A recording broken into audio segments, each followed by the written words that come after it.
নজর রাখবো পরবর্তী সংবাদে। পূর্ব চরকবাই এলাকায় অসহায় পরিবারের পাশে এবার দাঁড়িয়েছে বিজেপির মণ্ডল সভাপতি এবং তারই সঙ্গে অন্যান্যরা।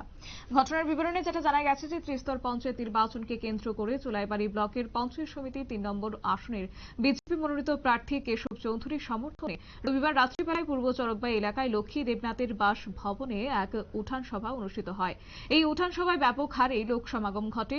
এতেই ঘটে বিপত্তি। কেশব চৌধুরীর সমর্থনে সারা জাগানো উঠান সভা দেখতে পেয়ে ভোটের প্রাক মুহূর্তে এলাকার শান্তি শৃঙ্খলা নষ্ট করে সমগ্র এলাকা জুড়ে আতঙ্কের পরিবেশ সৃষ্টি করা হয়। বিরোধীরা রাতের আধারে লক্ষ্মী দেবনাথের ঘরের চিনে অগ্নি সংযোগের ঘটনা ঘটে বলে অভিযোগ রয়েছে।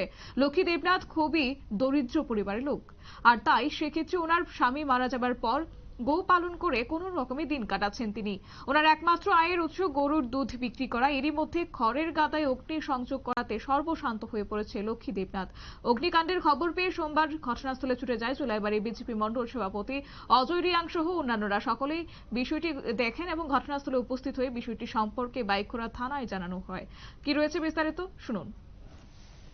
গতকালকে আমাদের ত্রিস্তর পঞ্চায়েত নির্বাচনকে কেন্দ্র করে আমাদের ৩ নং আসনের প্রার্থী কেশব চৌধুরীর সমর্থনে আমাদের লক্ষ্মী দেবনাথের বাড়িতে একটা উত্থান সভা হয়েছিল।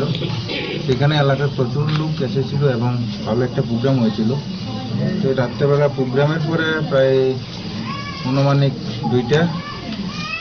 রাত্র 2টার সময় কিছু দুষ্কৃতিকারী ওনারা আছে ওনাদের যে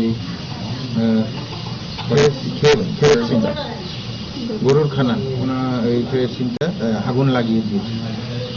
অত্যন্ত নিন্দনীয় কাজ। খুবই আপনারা শুনলেন তাদের বক্তব্য। তবে ঘটনার পর জানার পর লক্ষ্মী দেবনাথের বাসভবনে ছুটে যান বাইখোড়া থানার ওসি বিষ্ণুচন্দ্র দাস সহ অন্যান্যরা। পুলিশের ব্যাপারে একটি অভিযোগ লিপিবদ্ধ করে ঘটনার তদন্তে নামার আশ্বাস প্রদান করেছেন সেই হতদরিদ্র মহিলাকে। নিয়ে নিচ্ছে ছোট্ট একটি বিজ্ঞাপন, বিরতির সঙ্গে থাকুন।